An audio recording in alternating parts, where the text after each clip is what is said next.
శ్రీనివాస్ గారు, అల్జాపూర్ గారు, ఏమి కారణం ఇక్కడ?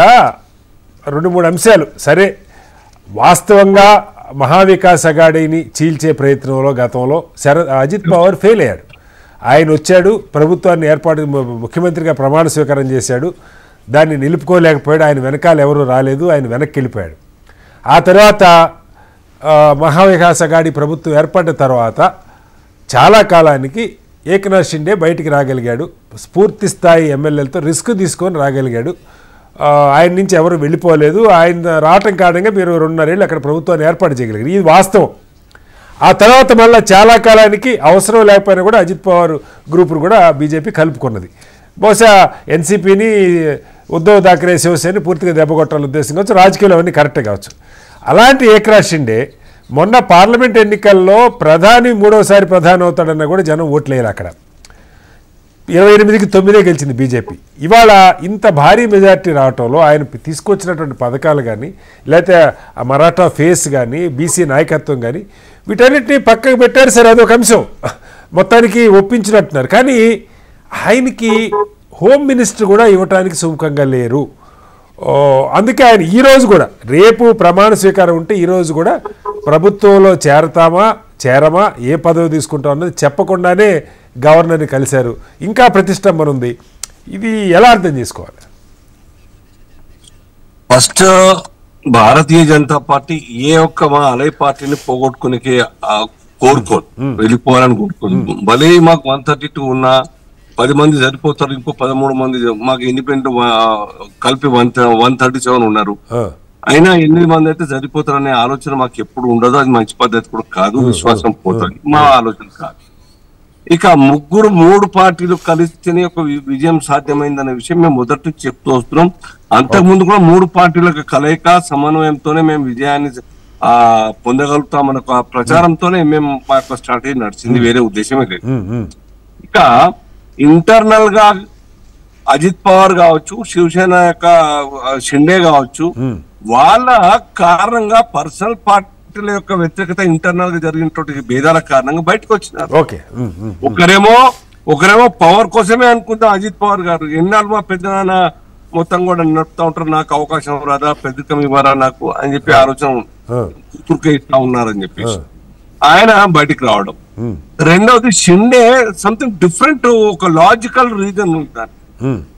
హిందుత్వం కావచ్చు, యాంటీ కాంగ్రెస్ కావచ్చు, ఇవన్నీ కూడా ఆ కారణాల చేత స్వాభిమానాన్ని చంపుకోలేక బయటకు వచ్చి ఆ పేరు మీద ఉన్న వాళ్ళందరూ రండి బయటికి, నిజమైన శివసేనగా మనం ముందుకు సాగుదామనే, మహారాష్ట్రాన్ని కాపాడుకుందామనే ఆలోచనతో బయటకు వచ్చినాం. అది ప్రజలు ఇచ్చిన తీర్పు.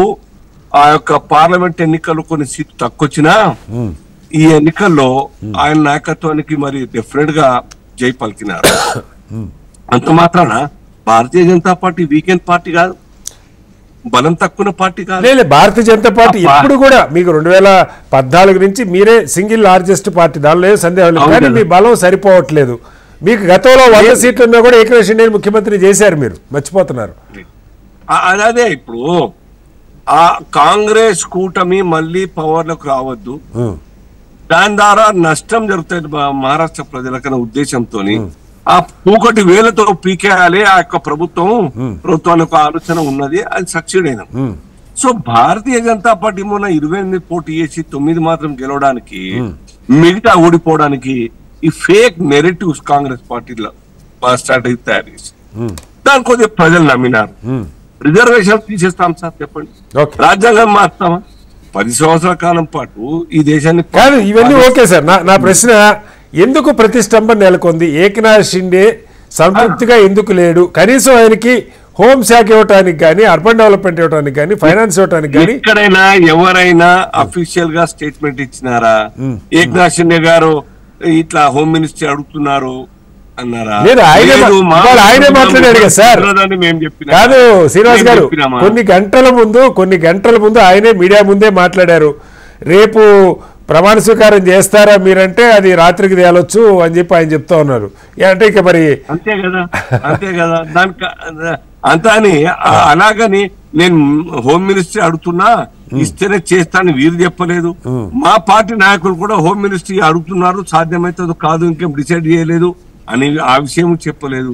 కాబట్టి ఇవన్నీ కూడా ఇంటర్నల్ జరిగేటువంటి ఒక చర్చలు, మనం ఊహాజనితంగా మనం చర్చించుకోవడం. ఊహాజనితం ఏం కాదు. శివసేన ఏకనాథ్ షిండే వరకు స్పష్టంగా చెప్తున్నారు, రెస్పెక్టబుల్ పొజిషన్ కావాలి ఏకనాథ్ షిండేకి అని స్పష్టంగా చెప్తున్నారు. గౌరవప్రదమైన పోర్ట్ఫోలియో కావాలని చెప్తున్నారు. అది లేకుండా ఉండదు. ఓకే, ఆ పార్టీ చిన్న పార్టీ కాదు, చిన్న పార్టీ కాదు. 56-57 సీట్లు గెలిచినటువంటి పార్టీ, 41 సీట్లు గెలిచినట్టు అజిత్ పవార్ పార్టీ 3 కలిస్తే ఒక బలీయమైన శక్తిగా ఏర్పడ్డది. ఈ యొక్క రెస్పెక్ట్ లేకుండా ఉండే ప్రసక్తే లేదు.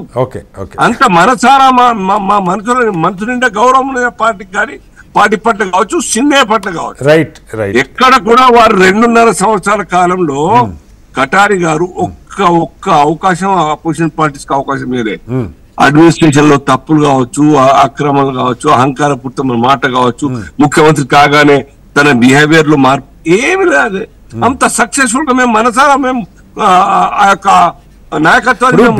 బీహార్ ఫార్ములా గురించి కూడా చాలా సందర్భాల్లో చర్చ వచ్చింది శ్రీనివాస్ గారి. గతంలో బీహార్లో కూడా మీరు సింగిల్ లార్జెస్ట్ పార్టీ అయినా అక్కడ లాలూని కంట్రోల్ చేయడం కోసం నితీష్కి ఇస్తూ వస్తున్నారు. కానీ మహారాష్ట్రలో ఎందుకు ఆ ప్రయత్నం చేయట్లేదు? ఎందుకు ఏకనాథ్ షిండేని ఒంటరిని చేయాలనుకుంటున్నారు?